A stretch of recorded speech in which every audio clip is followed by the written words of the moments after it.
It's Gorman in the Morning with Fletcher and Ryder. Now, 92 KQRS. Gorman in the Morning with Fletcher. I think I'll stay. That's really good news. We just got here, so. Well, you just mean today. I thought you were talking big picture. I thought there was a problem. Oh, I wasn't thinking big picture. That's okay. I just way shut too early for that. Great. I already shut the door and everything. You're here. Yeah. Whew, man, good. Put me on my back heel out of the gate. Ryder is with us this morning. That's mind-boggling. That is mind-boggling. Yeah.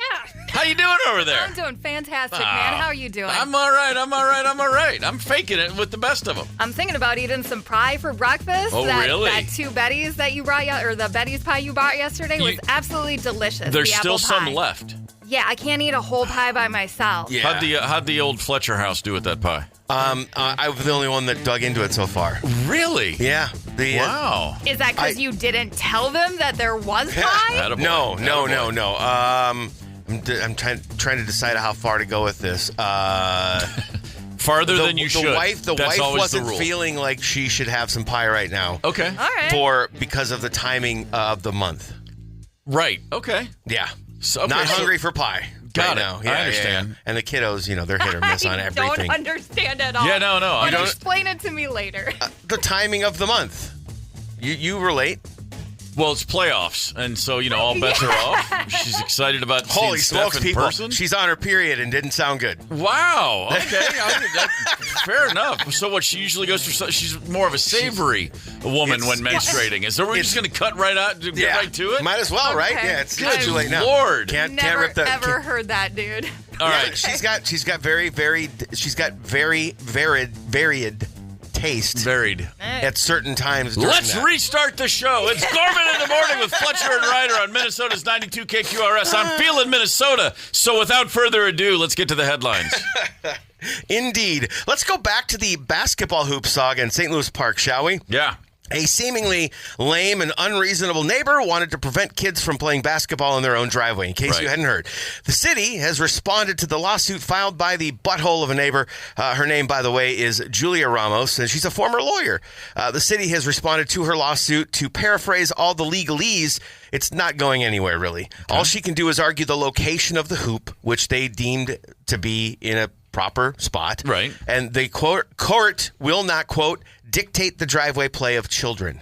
So there's some reasonable thought put into this whole thing. Every now and again, the good guys get a win. That's right. In the court system. Very nice to hear. On a side note, they started a GoFundMe to help with legal costs, not knowing how long this was going to go. Right. They've almost raised their goal of $24,000. And if this does just go away, they're going to donate that to a cause that helps with advanced sports programs with underprivileged youth. I would advance that $24,000 into a speaker system that just pumps in arena noises.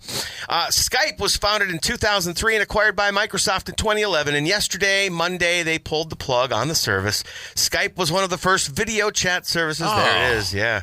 Oh, man, I haven't heard that in so long, and I'm instantly like, oh, man. They were one of the first out there, allowing users to connect with people around the world for free. Couldn't keep up, though, with Zoom. And Microsoft also has Teams, and so they're just going to roll Skype into Teams, basically. People were in their feelings yesterday, getting nostalgic because it was how they grew up. People grew up talking to their friends on Skype. I haven't thought about Skype in forever, and again, I get that, and now I'm like all warm and fuzzy, going back to like 2008 and 9, and a lot of travel still in my life at that time, and now that it's over, I'm already past it. What else is going on in the world? According to the press release, this is seriously, I can't believe this. There's a new 30-minute program coming titled Burden of Proof, The Case Against Diddy. So here's the thing.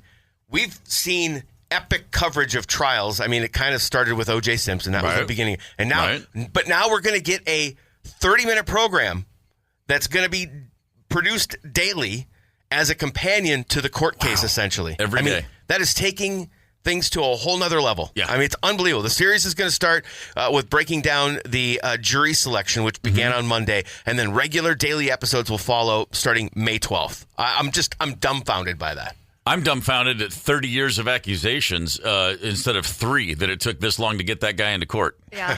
I mean, the stories have been they've been not swirling, they've been whirling since the 90s with this guy. Whirling is it more significant than swirling? I think so. Okay. Whirlwinding, if you will. Absolutely. It's insane. A farmer named David DeCook from Stewartville. It's approximately an hour and a half southeast from where we're sitting right now. Mm-hmm. He's an avid rock collector. Okay. Says he and his brother head down to Diamond's crater of Diamond State Park in Arkansas for the last 20 years. Okay. He's found something pretty awesome. Kind of looks like a candy wrapper, real shiny looking, kind of like a Werther's candy wrapper kind of. And as you get closer to it, you can tell it's a diamond pretty quick. Okay.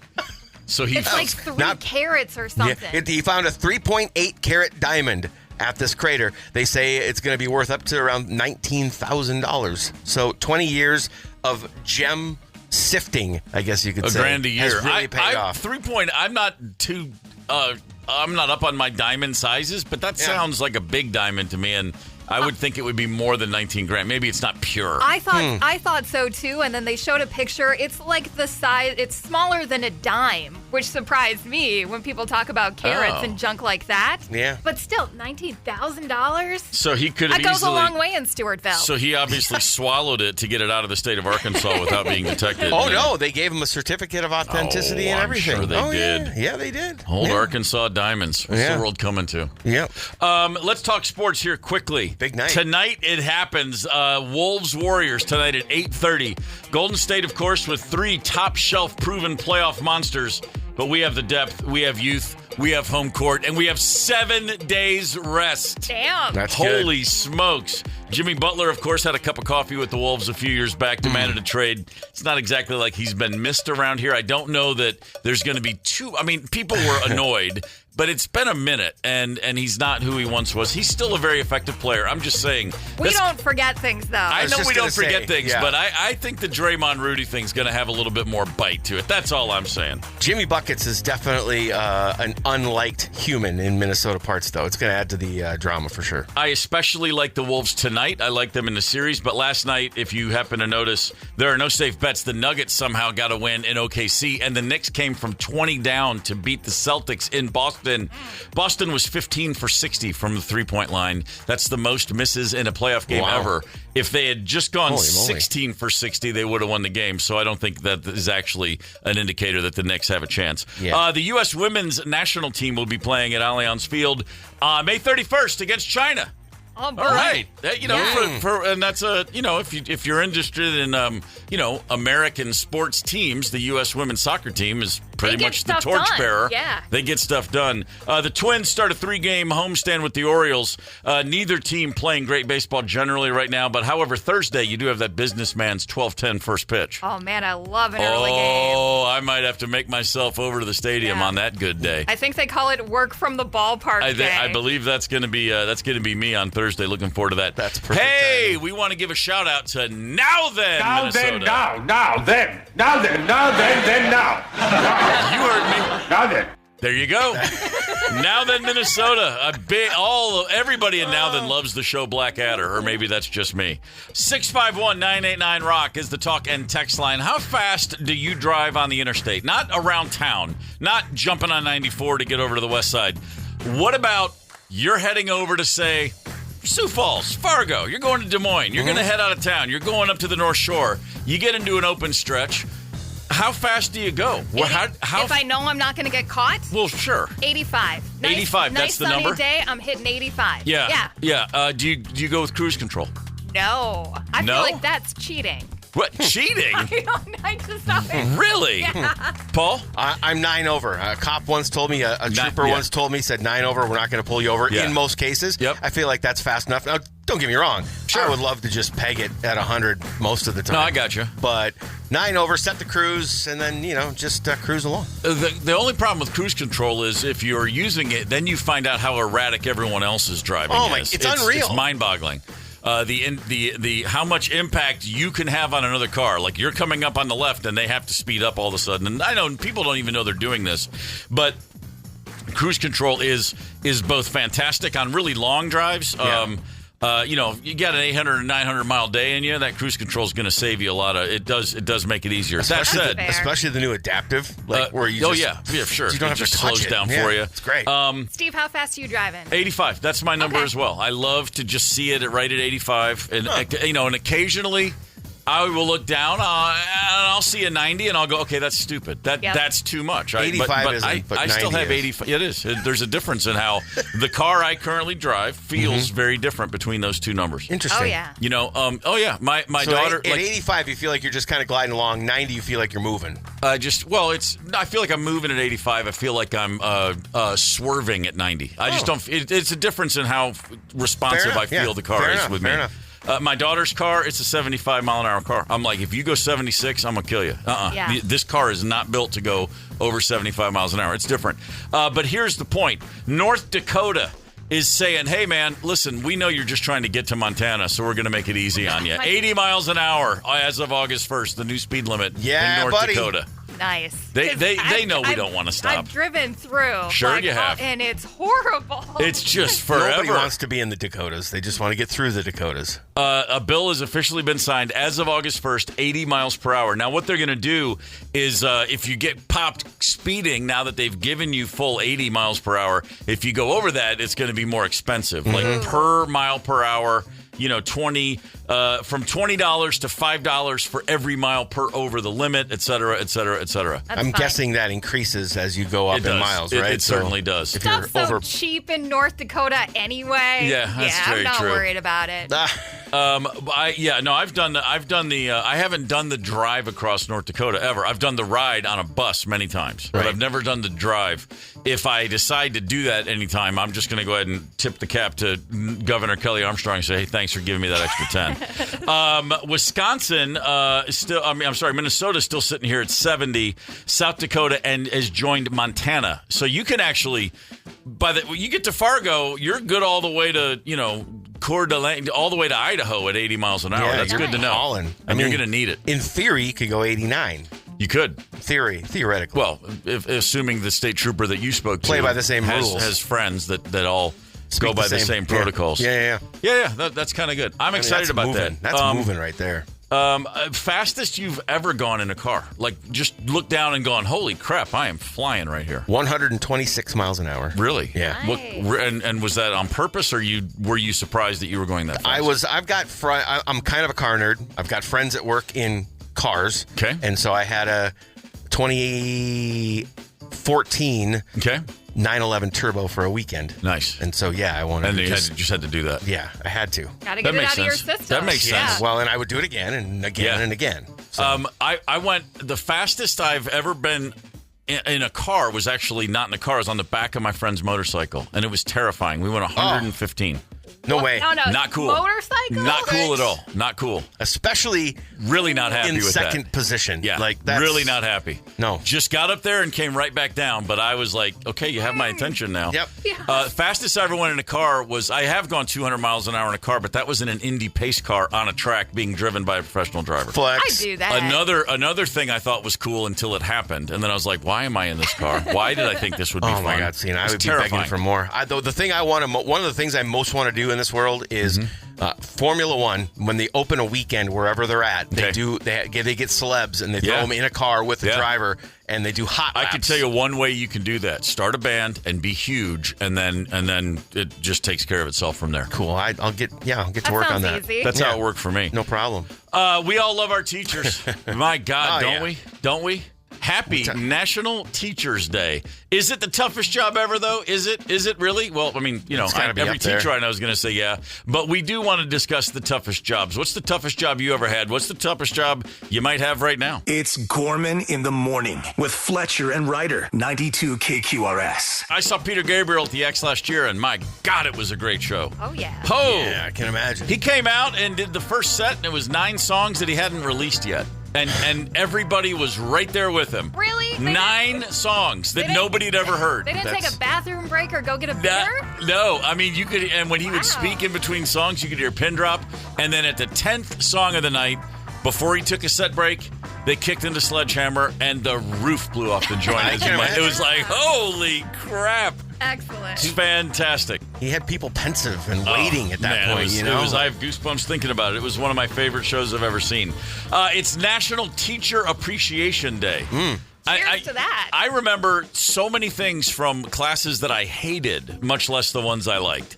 Like the classes that made my brain just turn to mush. I can tell you all kinds. I still know that a white oak tree is Quercus alba. I hated learning about plants, but I remember the Latin name for a white oak or a red oak, Quercus rubra. I remember so much crap like that. I actually, the 12-year-old had a lot of catching up to do. It turned out in math. I wasn't aware of that. Okay. So I was calculating the area of a trapezoid yesterday for a couple of hours. There you go. I felt like my brain turned into jello. But I bet you remember the teacher who tried to teach you that crap when you were that age. Mr. Romness. Yeah, of course. Yeah. Romness. That sounds like a mathematical name. That does sound like a math teacher's man. name. For sure. Yeah. Good old Elm Creek Elementary. Right on. Way to go, Mr. Romness. It was so close to rhombus. I thought he was going to go. You could have just pulled the trigger right there. Teachers have got it tough. We all can agree on that. Absolutely. Because you just, in real time, nobody I must be nice 20, 30, 40 years later to have people come up and go, I still think about the time you taught me how to titrate those equations in chemistry class, or whatever the hell. And I'm sure that feels good. But in real time, watching kids just salivate and snore and pass notes and try to deal with all that they're going through in adolescence, my God, it's impossible. You walk into your job every day set up for failure, essentially. Basically. I mean, not set up for failure, but yes, you're set up for an uphill battle and a massive challenge. You got to have a thick skin. Oh, yeah. That's exactly what that is. Toughest jobs ever. What is the toughest job somebody could have? I mean, teacher, I'm looking at a list here. Teacher is in the top 20. But they listed on this is thousands of people surveyed, only 16th. It came in 16th place. I think that's fair. I definitely a top 20 job. But again, what we are talking about, it's not that often that you're physically taxed the way some other jobs can be. Okay. When I say to this, just boom, first thing, what's a really tough job, Ryder? What comes to mind? Laying asphalt. It is hot. You are outside. Yep. It's hundreds and hundreds of degrees. All the cable guys I used to work with would tell me it's way worse to be working outside when it's hot than when it's cold. So I'm going with that. That checks out. Construction worker in general is on the list, of course. Okay. Oh, but there's so many different types. So many different types. Yeah, laying asphalt, though, that is. When you lump them all together. Oof. Yeah, that would be very tough. Very good point. Fletcher, what comes to mind? First thing, just boom. Air traffic controller. That's up there. That's on the top 10. Sure, it is. Think of the stress and everything you have to keep, the detail orientation of your job. Like, you have to Did you ever see the Billy Bob Thornton movie, Pushing Tin?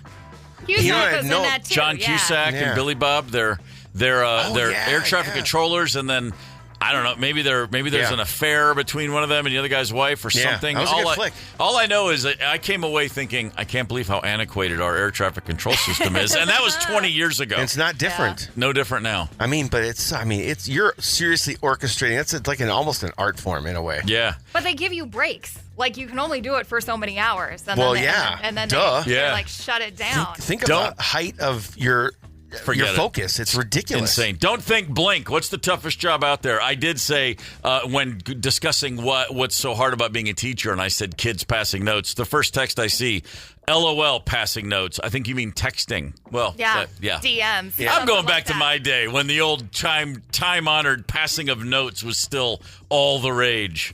Oh, boy, I tell you what, nothing quite like the day that the teacher says, what's that note you boys are passing? And he pulls it away from someone, and it's all of the girls in our high school listed with check marks by their names by hotness. And then we have to go to the principal's office, and not one but both of his daughters are on that list. Oh, my that was fun. Dude.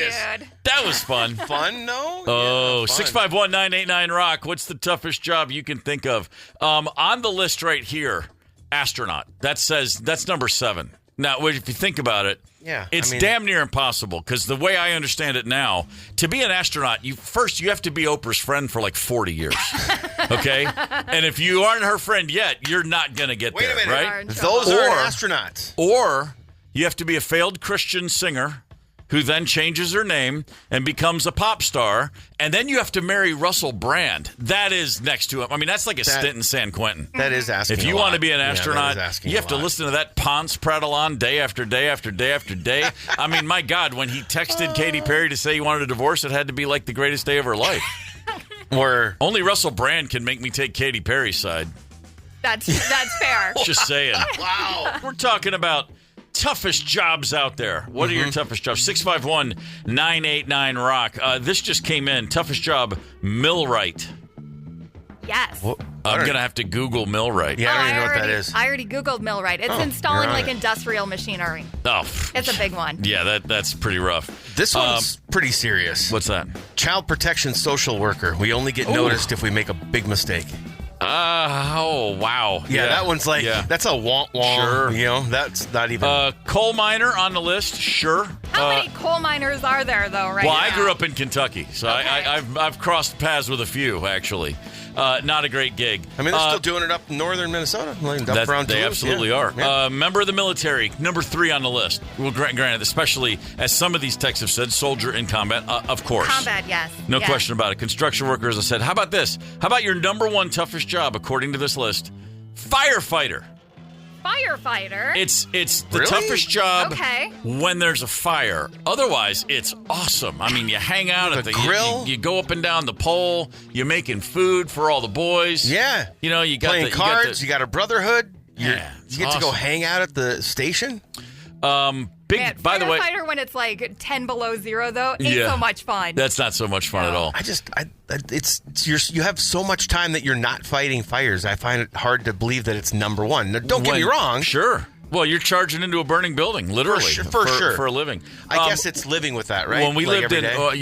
Connell was born, we lived in Brooklyn. And so his first few years in New York City, there was a fire station on our block. Okay. And he, of course, loved fire trucks and firemen. And, and all the neighborhood kids would assemble there. Because as the firemen are hanging out, if they're in the fire station, they have the big door open and you could walk by. And it's just like, it's a huge part of the community. Like every neighborhood in New York City that's got a fire department, you know all these guys by name. It's really cool. I kind of miss it. It was awesome to have.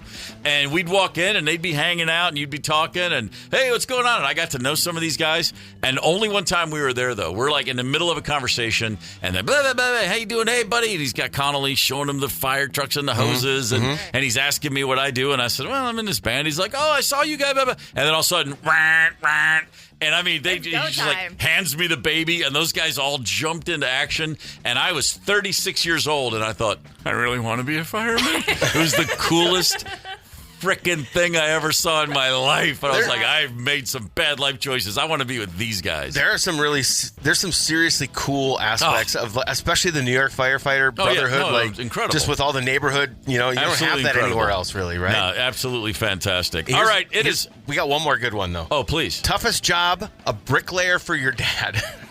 A bricklayer for your dad. That's not. Depends on who your dad is. But to name a dad that does that, that's going to go easy on you. It's going to be impossible. Yeah, that's a pretty tough one right there. I can't even. You know what? I'm not even going to allow myself to. I'm not even going to go down the portal of imagining my dad as a bricklayer teaching me to be a bricklayer. I wouldn't have made it past 11 if that were the case. What if he's your mentor and your boss? That's too much to think about. Gorman in the morning.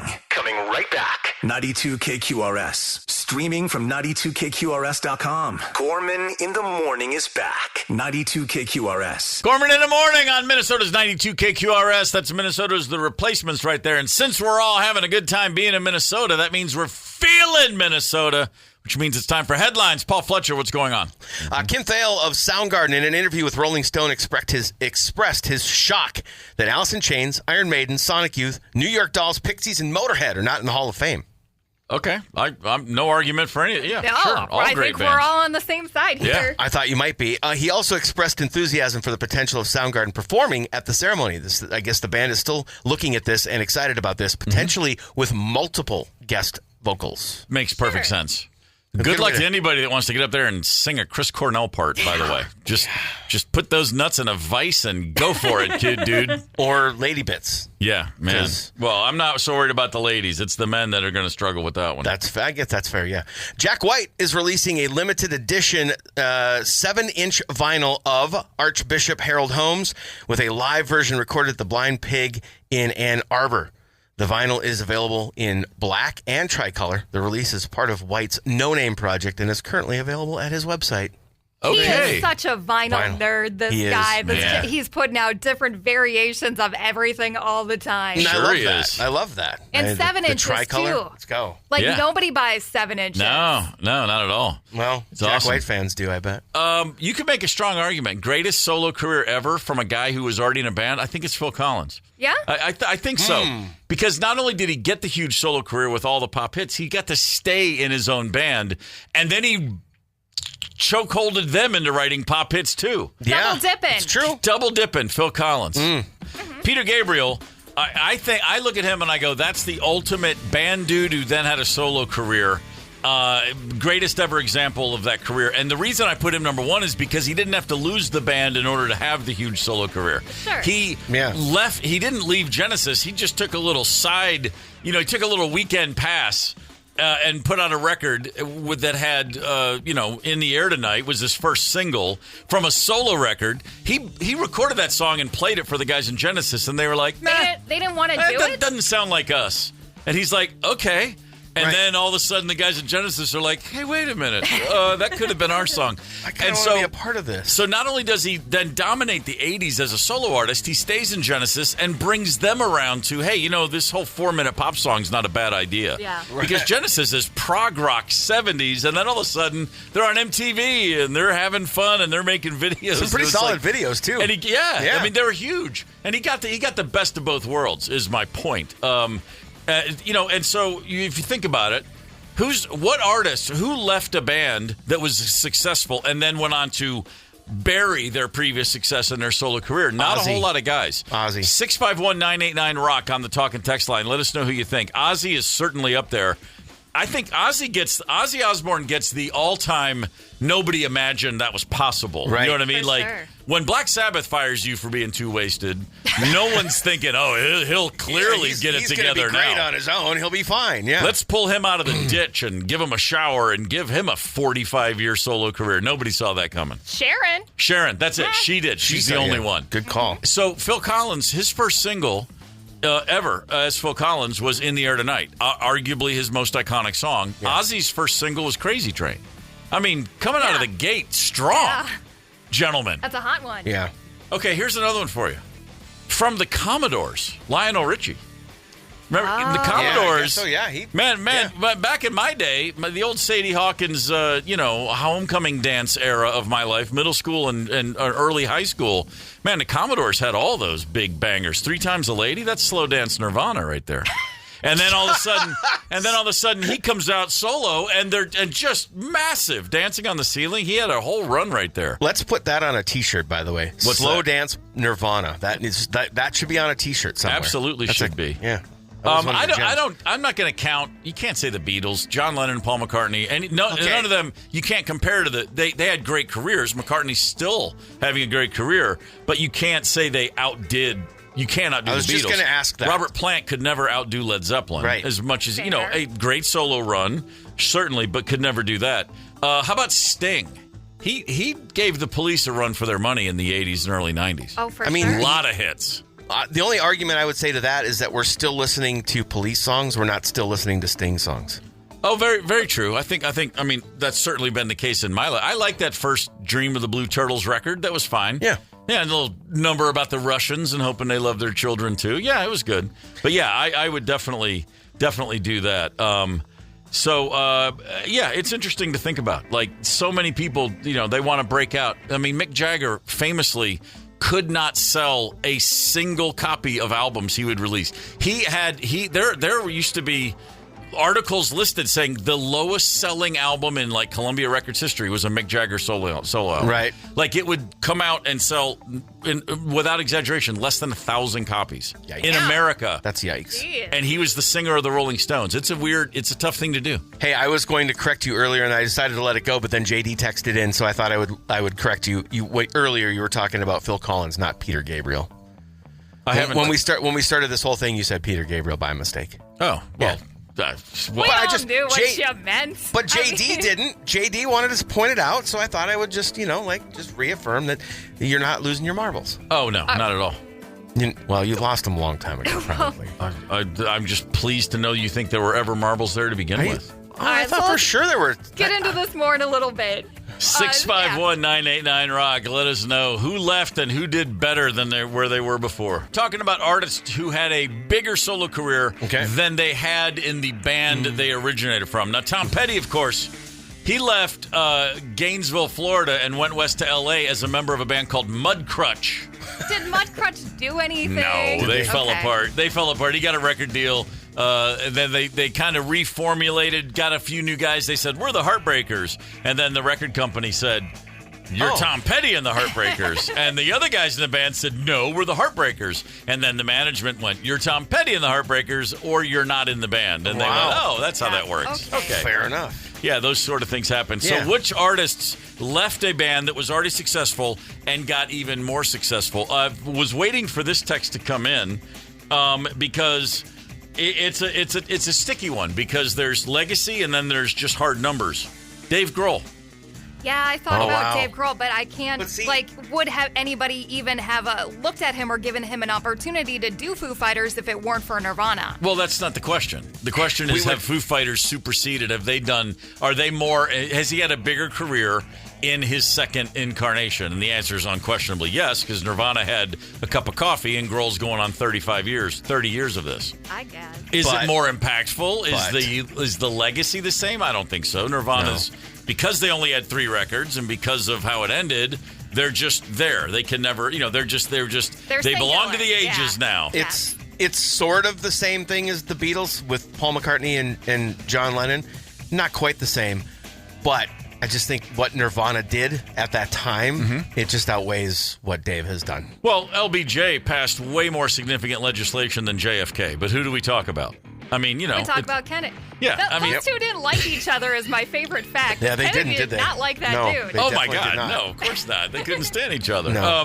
No. But it's just interesting when you look at it like that. Like Dave Grohl, Foo Fighters, they've been doing stadiums now since. For almost 20 years of stadiums, after a decade of arenas. Nirvana had a cup of coffee, honestly, in the grand scheme of things. But it's all about that impact, thing. Yeah. Interesting. Peter Frampton comes to mind, because Peter Frampton, a lot of people forget, he was in Humble Pie with the great Steve Marriott of the Small Faces. Inarguably, Mount Rushmore all-time great rock singer, Steve Marriott, had Humble Pie. They were rocking. Frampton was a kid.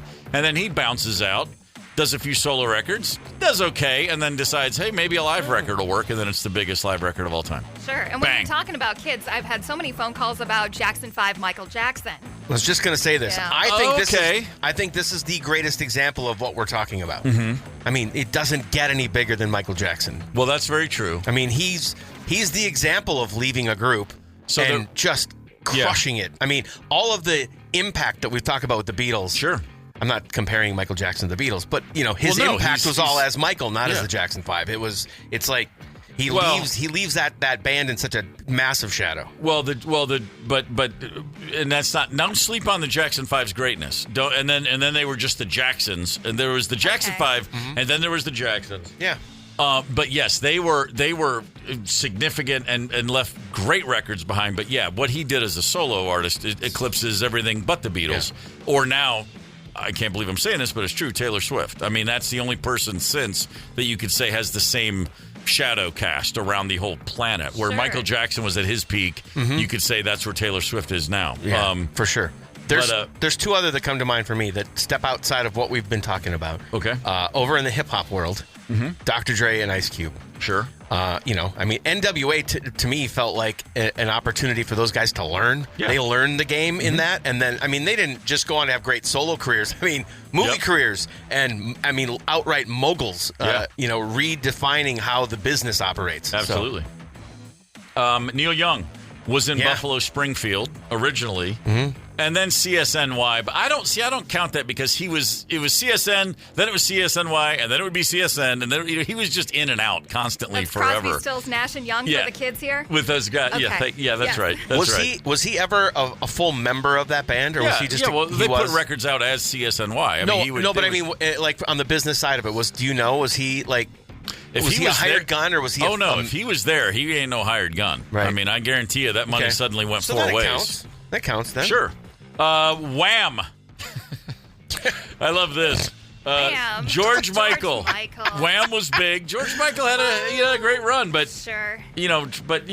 Poor Andrew Ridgeley, just the nicest guy in the world. He's just that other guy. Yeah, but you know what? What a killer ride. Oh, it's fantastic. Yeah, I'd love to be him. Listen, if you're gonna have a best friend in high school, make it a guy like George Michael. That's just a good tip.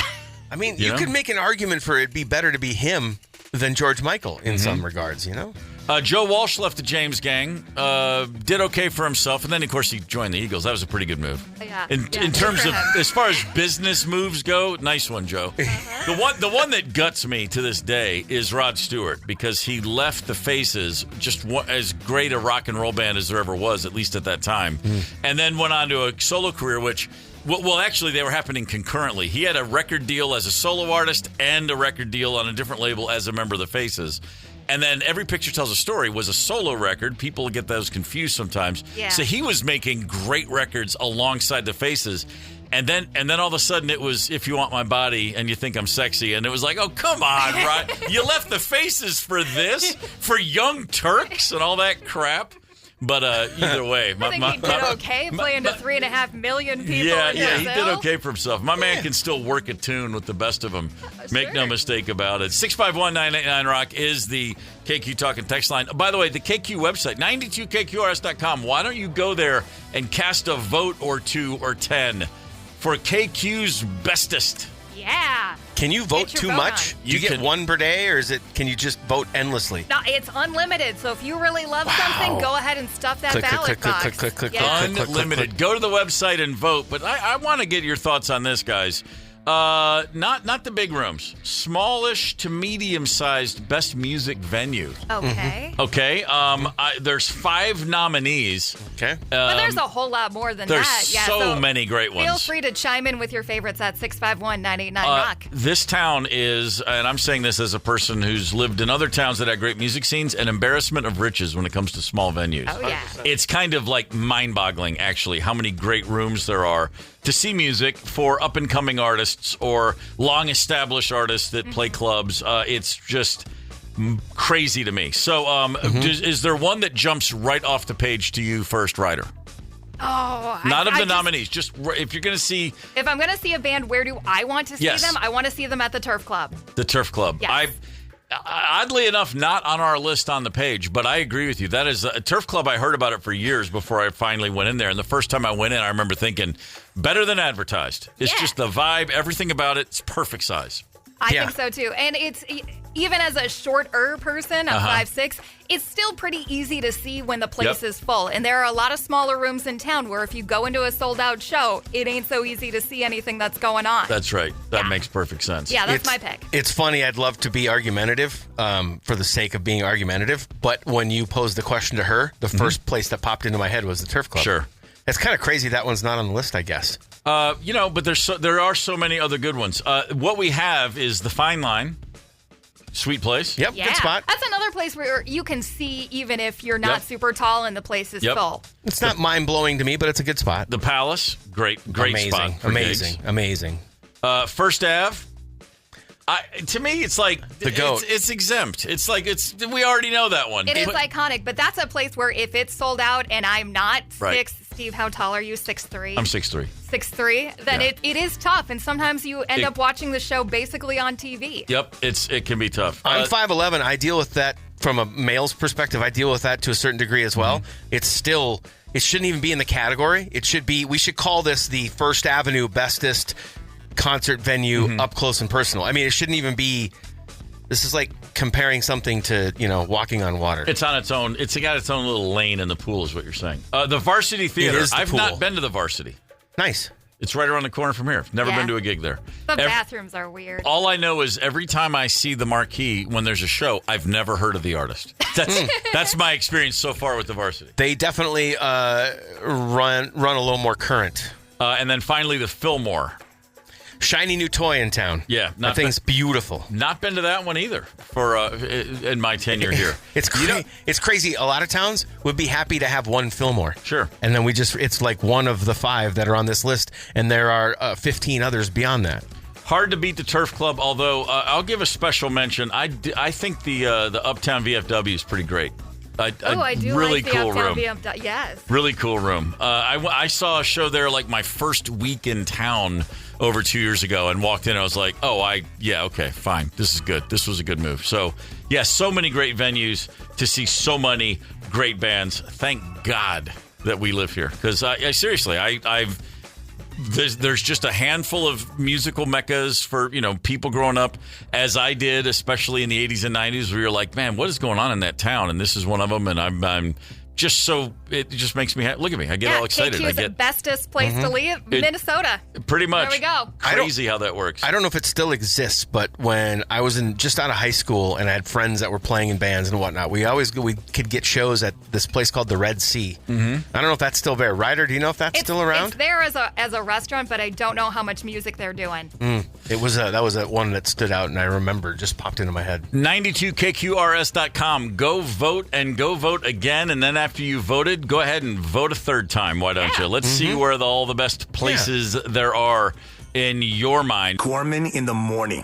Coming right back. 92KQRS. Streaming from 92KQRS.com. Gorman in the morning is back. 92KQRS. The Sex Pistols are coming to town. Yes. Go figure. Wow. And it's not with Johnny Rotten, so I'm pretty confident the show is actually going to happen. Ha! Good call. Sometimes you just got to look at the lineup before you can really wonder if it's a safe bet or not.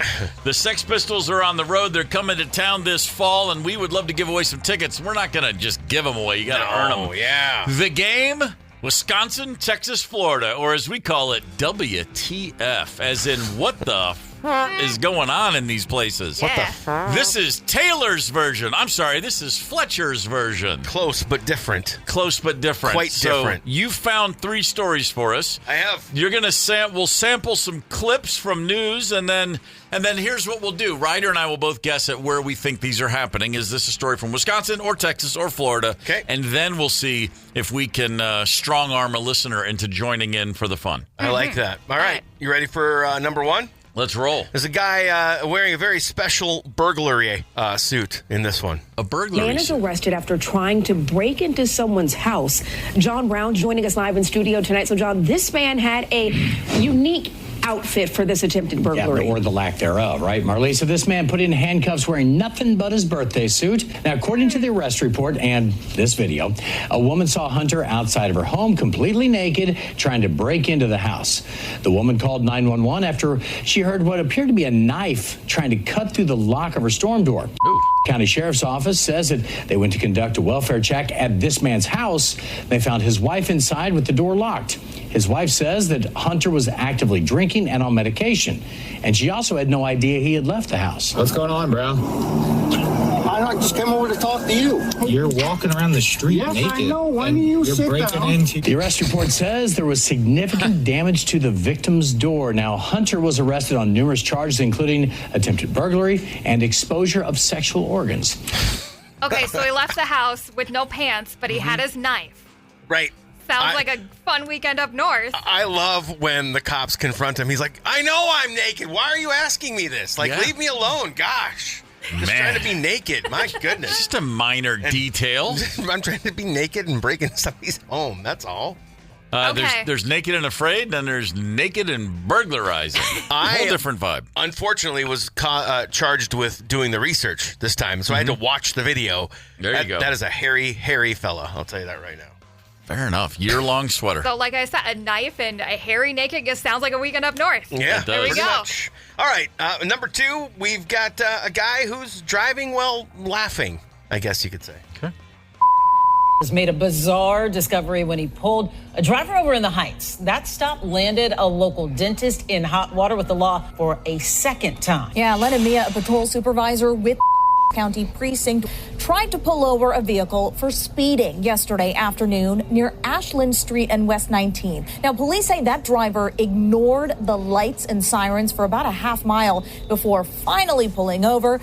And that's when the deputy found 107 canisters of nitrous oxide inside the man's vehicle. Yes. The deputy said that man admitted he had been huffing the gas while driving. Sure he was. That man is Christopher Michael Pedler. He was in probable cause court this morning. The 39-year-old charged with evading and possession of a volatile chemical. At the time of his arrest, Pedler was actually out on bond for a previous offense involving the use of nitrous oxide. Well, I can tell you this. One way to find out where this happened was if we had the date of this arrest, you could then just see where Fish was that day. Yeah. Where the Fish concert was. Because my experience tells me when you got a dentist who knows who's got nitrous oxide tanks, they meet you in the parking lot and then you bring it backstage. A little huffing. Just saying. Noted. Yeah. Oh, the 90s were a heady time. I had no idea dentists even used laughing gas anymore. Oh, yeah, that's still, 100%, yeah. I had used nitrous many times before I knew you could get it at the dentist office. Oh, jeez. Just saying. Is the statute of limitations up on that, man? I hope so. No, it's fine. So. Like I said, it was the 90s. We were all young and innocent back then. Oh, boy. All right. Backstage at a Fish concert. Last one. The last one, some pizza making people feel unexpectedly unwell. County officials are warning people about pizza in that may have been contaminated with THC. Public Health County are urging people to throw out the pizza from pizza due to potential contamination. The pizza was served October 21st through the 24th. People who ate the pizza and are experiencing THC symptoms are asked to call their healthcare provider or call 911. Symptoms can include increased blood pressure, paranoia, hallucinations, along with other things. EMS alerted public health to the contamination after multiple people were taken to the hospital. Officials said the oil in the container used to make the pizza tested positive for THC. All right, what do you guys got? Oh, you freaking narcs. Right? All right. It's just trying to eat some pizza. I mean, when you got people going to the hospital, though, it's probably maybe a bit too much THC mixed in with the pepperoni and cheese. All right, so we got naked guy breaking into a house with a knife. We got the dentist pulled over having a great time with some nitrous oxide. Yep. And then we got the pizza contaminated with the THC. We are smack dab in the middle of a game of WTF. Fletcher has given us 3 stories to go from, and now we have to determine what states these happened. Was it Wisconsin? Was it Texas? Was it Florida? And apparently we have a caller who has nailed it already. Yeah. Is that what you're trying to tell me, Ryder? I had a lot of very confused people dialing in on this one. So we got to give it up for Don from Wessington, Kentucky has got the code cracked. Hey, Don. Don, good morning. Hey. Good morning, Steve. How are you? I'm good, brother. You're from Lexington, Kentucky. Yeah, and working in Nashville, I used to bump into you a couple times at Nikki G's kitchen. Wow. Oh, you're breaking my heart, man. Missed that kitchen. Boy. Yeah, you and me both. That was the spot downtown. All right, well, Don, apparently you've run the table here, so that's great. We're gonna play a little bit of these clips. Ryder and I have to guess ourselves, and then we'll see. Then you can tell us exactly how wrong we are. That's how we're gonna do this? Fletcher, hit us with the recap. First one. All right, the first one. You got the guy wearing his very special birthday suit while he's out working some burglaries. I'm going. This time of year, it's got to be Florida. This time of year, it's got to be Florida. Whereas I'm thinking it's got to be Texas. That just reeks of Lone Star State to me. Don, where are we at? Oh, come on. The craziest people in the country live in Florida. Yeah, that's true. Correct. There that we is go. Absolutely correct. That's very true. All right. Although these people were all kind of lunatics. I felt like this week was kind of hard. But second one, we've got the guy who's out driving around with nitrous oxide, having a laughing old time while he's driving. A happy dentist, Ryder. Mm-hmm. If it's not beer in the car, then it's not Wisconsin. It's got to be Texas. Dennis pulled over speeding on nitrous. I'm thinking, I hate to keep repeating myself. I'm going to say that is Texas, yes. You're going with Texas Tech? Or wait. I was wrong the first time I said it. I'm going back. So all right. Lay it on us, Don. Where's that one? Steve's got it, Texas. Nice. All right. A 1 Ryder's for 1, 2 for ladies 2. and gentlemen. You know what that means? That means it's a done deal. Some pizza laced with some THC, pepperoni and THC, the way everybody loves it. Where's that one at, Don? Wisconsin. There and by you the way, go. you guys got to tell me where that place is when I come up to the show, so I can check it out. We'll track it down for you. Don, right. Congrats. You got tickets to see the Sex Pistols, my man. Were you already planning to be in the Twin Cities around that time, or are you coming up special for the gig? I'm going to fly up special for the gig. Right on. I love it, man. Hey, Don. Awesome. Hey, Don, if you when you're driving through Wisconsin on your way here, if you want to stop at Famous Yeti's Pizza, that's the name of the joint. I bleeped that out, too, because I didn't want anything to be given away. So Famous Yeti's Pizza is the spot you want to hit if you want to get. There you go. Well, good. That sounds great. Don, thanks for the call, brother. Congratulations. Have a great time at the show. Don strikes me as the kind of guy that will stop and get that pizza. Oh, yeah. Man. I don't think it's got THC in it anymore, though. I could be wrong. I would imagine they've probably cleaned that. They've probably cleaned out the system there. Knowing how these things operate, sadly enough, but true. It is May the 6th, and I'm feeling Minnesota, Paul Fletcher. What's happening in the world? Let's revisit that basketball hoop saga in St. Louis Park. We've talked about this a few times. There's a neighbor that wanted to prevent kids from playing basketball in their own driveway. Yep. So she complained about the hoop, its placement, and pretty much everything else. Well, the city has responded to her lawsuit. Her name's Julia Ramos, by the way, and she's a former lawyer. They've responded to her lawsuit. To paraphrase all the legalese, doesn't really look like this is going to go anywhere. All she can do is argue the location of the hoop. The court says it will not dictate, quote, dictate the driveway play of children, which, okay, nice to see reasonable logic prevailing in this case. Julia Ramos, the neighbor in question, has finally spoken and says, quote, I have not complained about the noise anywhere else or any other basketball hoops in the neighborhood. I'm complaining about this particular one, because it's immediately in front of my door. My kitchen window is right there. I have to watch them. I don't want to have to watch them. Oh, boy. I got an idea. Look out a different window, lady. Holy moly. It's like the old joke, the woman who's like, oh, my neighbors it's indecent. They walk around their house naked. And if I stand on my chair and look over a certain angle, I can always see them. It's like, lady, go somewhere else in your house. Yeah. Get yourself to an acreage, like way out in the middle of nowhere. Or like Steve said with the mics off, go get a condo on the 9th floor somewhere. Yeah, go look. There's plenty of condos around. Oh, overlooking Target Field? Why not? Then she's going to be mad at those dudes. Yeah, then she'll hate baseball. Right. Yeah. Oh, you take that stick and ball and you go home, young man. Really good impression right there. The Vatican announced one of Pope Francis's Pope mobiles is being transformed into a mobile health clinic for kids in the Gaza Strip. That's pretty darn cool. How many Pope mobiles are there? Do we know? A handful. I think I want to say the story said 6, but I could completely be making that up. They did say that this was one of his final wishes before he passed away last month. He arranged for this to happen, and in fact, the one that's going there is his favorite. I don't know why he had a favorite, but he had a favorite. Just keeps making the rest of us look bad. He does. We're finding out what an incredible human being he was. Jack White is releasing a limited edition 7-inch vinyl of Archbishop Harold Holmes with a live version recorded at the Blind Pig in Ann Arbor. The vinyl is available in black and tricolor.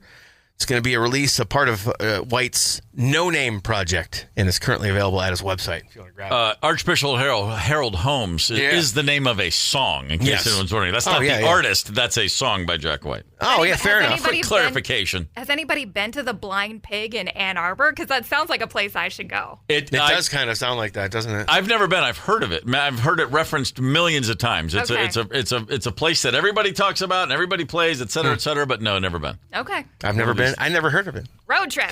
Oh, yeah. Last but not least, this morning, multiple Olympic swimming champion Gary Hall Jr. won 10 medals in his career. In January, had his home destroyed during the Los Angeles wildfires and lost everything, and you guessed it, including those medals. Well, the International Olympic Committee stepped in and replaced them. IOC's president Thomas Bach said, when we were reading your tragic story of losing your house and all your possessions and all your worldly properties, this was going straight to our heart. And so this is actually the first time ever that 10 medals have been replaced. Oh, damn. Are they pretty strict about these things, do we know? I think they've done like 1 or 2 here and there, but for the most part, it's kind of like, don't lose your medal. If I'm not mistaken, anytime the International Olympic Committee is involved in anything, they take the most inhumane approach. So, yes, this would be a surprise. Okay. Yeah, they play hardball in their sleep. I kind of it heartened me to see like such a callous organization, like to your point, be actually thoughtful. Yeah, it's kind of crazy. Sure. Yeah, but good stuff there. That is good stuff right there. In the world of sport that's not Olympic related, how about the NBA playoffs? Tonight at the Target Center, 8:30 tip-off, Wolves against the Golden State Warriors, who are fighting against, boy, they are raging against the dying of the light, as they say. There's your one Dylan Thomas reference for the day. Steph Curry, Draymond Green, and Jimmy Butler. That's a pretty stacked threesome. The problem with Golden State is what happens after those guys. You can't count on anybody else to step up and contribute with any real consistency. That means the T-Wolves are favored in this series. Most people, just about 90% of everybody I've seen, national media, basketball media, is picking Minnesota to win the series. However, one note, anybody who thinks Golden State's going to win is all agreeing they'll take 7 games to do it. Don't let Steph Curry get into a Game 7. As they just showed us in Houston the other night, Steve Kerr, while coaching the Golden State Warriors, he's undefeated in Game 7s. Yeah. Here's my question. Let's get them done in 6. What do you say? All I want to know is how much longer do the Wolves have to play for us to get a time that starts before like 8:30? Just got to get a cup of coffee, bro. Yeah. I saw 7:30 on Saturday. So you're saying it's not going to happen? Just jump in there. Jump in there. Just caffeinate yourself. But you're saying weekday games, that's not going to happen? Probably not going to happen. In the finals, will they play it like 6 or 7? No, that would make way too much sense. Oh, that's fair not enough. going to happen. Yeah, fair enough. The Twins are at home for a 3-game stand with the Orioles, who have been playing some really bad baseball. So hopefully the Twins, they're 15-20, these Minnesota Twins. I mean, you got to set baby step goals. 500 is just a 5-game streak away. We'll see what happens. We can get there.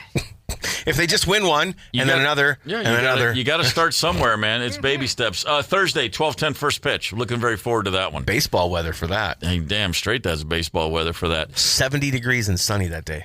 I would like to give a special morning shout-out to Ham Lake. Oh, yeah. Can we get the Blind Pig West in Ham Lake? Can that be my new bar? It would certainly make sense. Yeah. If you're going to put it somewhere, put that bad boy right on Ham Lake. I've said this once before. I'll say it again. Done some drag racing in my day in Ham Lake. Nice. I'm glad to hear that. Just street racing, really, not drag racing. Whatever it takes, Irresponsible and loud. Whatever it takes. I grew up in a small town where the kids who would go drag racing every now and again, there was a state trooper who lived in our town named R.N. Ferguson. And everyone knew State Trooper Ferguson. And he was legendary because he would pull up, he would sneak into the guy where people were drag racing, and he wouldn't arrest anybody. He'd say, "We're going to race each other. You're going to race me. And if I win, I'm taking you in. And if you win, I don't ever want to see you here again." And he would drag race against the drag race. Are guys. you kidding? In his cop car? In his cop car. How many kids went in? Like I never got this full stats, but that's real stuff. That's not rural myth. That was like the stuff of legend. That is you think of that in this day and age. Think of how crucified that cop would get if he got caught doing that. Back in the day when life all made sense. That's right. Gorman in the morning. Coming right back. 92 KQRS. Streaming from 92KQRS.com. Gorman in the morning is back. 92 KQRS. That's one of the biggest hit songs the Rolling Stones ever had right there. Wow. Bittersweet Symphony by the Verve. That string you hear, that the string orchestral part, yes, of course, taken from a sample of a version of a Rolling Stones song. Somebody forgot to make a phone call. Somebody didn't check an email. Next thing you know, Mick and Keith are making all the money for that one. Eventually, they gave it back to the Verve, like 20 years later. Yeah, 2018, I think it was. One of those things. Yeah. You just got to check the fine print. And when your producer slaps on a sample, you might want to say, "Hey, where'd you get that from?" Yeah, probably not a bad question to ask in that case, right? Nope, not at all. These things happen sometimes. You know what else happens sometimes? What? Well, you get in your car and you're feeling boxed in. You just want to get out. You want to put on some loud music. You want to put the top down or put the windows down. You just want to rock. Interstate love song. And so, exactly. You get out. You put a song like that on and you just want to get going. But say you're in Minnesota or maybe you're in Wisconsin and there's a 70-mile-per-hour speed limit. And you don't want to get a ticket. And 70 ain't cutting it. And you just think to yourself, man, I got to get up into the 80s. I got to see an 8 on that speedometer. Yeah. Hey, go west, young man. North Dakota is the place you want to be, ladies and gentlemen. As of August 1st, 80 miles per hour across the state of North Dakota. Why do they got to wait until August 1st? You got to get those signs. You got to change those speed limit signs on the highway, I guess. Does it take that long? I guess. 4 months. Have you been to North Dakota? Nobody's there, man. They got one guy. What do you want him to do? It is only 30. It is only 3 months. What am I thinking? I felt like something you could do in a week, but get it going, North Dakota, 80 miles per hour. When I was a kid, I remember very, very clearly the 55 mile per hour federal speed limit. the oil embargo and safety and all these different things, and suddenly the government's like, 55's good. Next time you're in a car and you're in the middle of nowhere, set the cruise control at 55 and see how long you last. Yeah. It is murder. You know what? I can visualize it. As soon as you said that, that exercise, I can feel it. And it would I feel like you're a snail. It truly is. I do that to torture the kids. We'll be Sammy Hagar wrote that song for a reason. That's a damn straight. He wrote that song for a reason. What's the fastest? Well, let me ask you this: how fast do you go, generally speaking? 651-989-ROCK. You're on the open road. You're not bogged down by the people in the left lane that make me crazy. You're just you got road in front of you. You got space. How fast are you going? What's your preferred rate of speed? 651-989-ROCK. Ryder, you're a speedster. It's been less so since the pandemic and stuff like that. I've really reined it in, but 85 is still where I feel comfortable. If it's open road, no cars out there, broad daylight, no rain or anything, I'm going 85.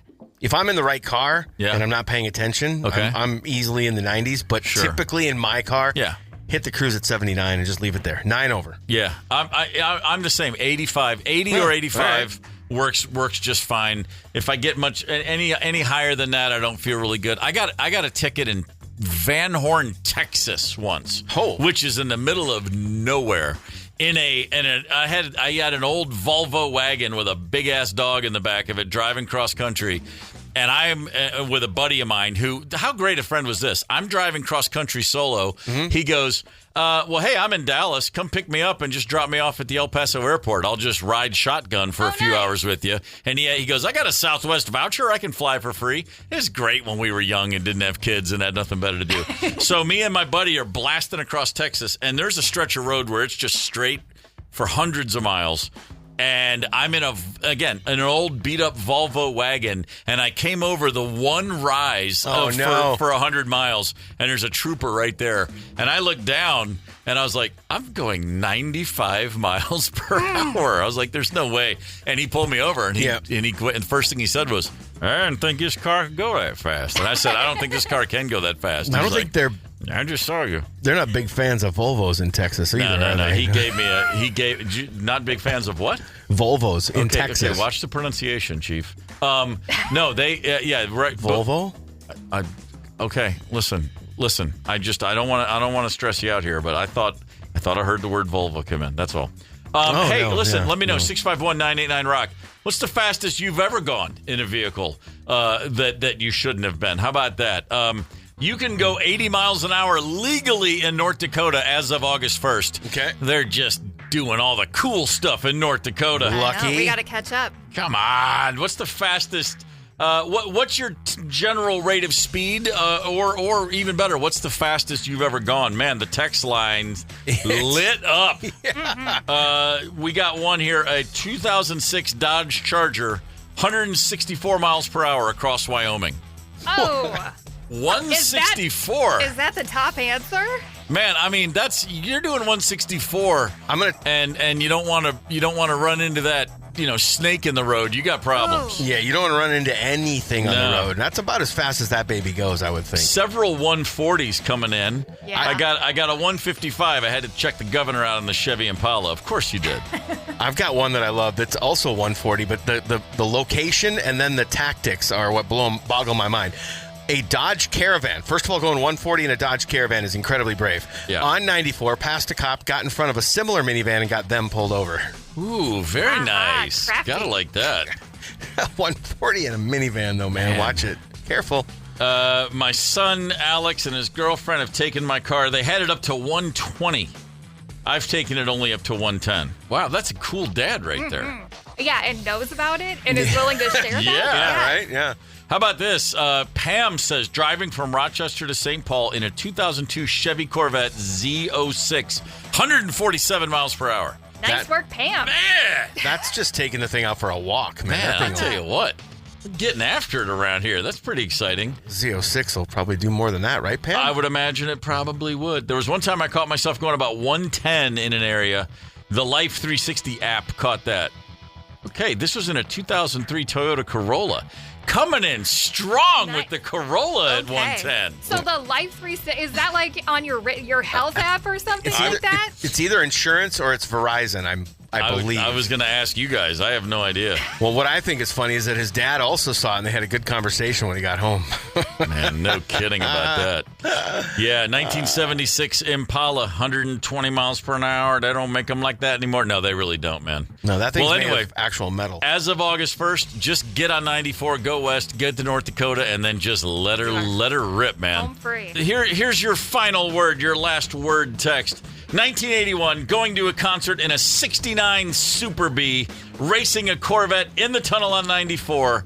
Speedo broke at 140 miles per hour. God, you can't beat that. It's painting the whole picture. It's 1981. I'm going to the Who concert. I'm in a 69 Super Bee. I'm going 140 in the tunnel. That's all I need to know. Thank you. Job done. I feel like the Beach Boys wrote a song about that exact experience.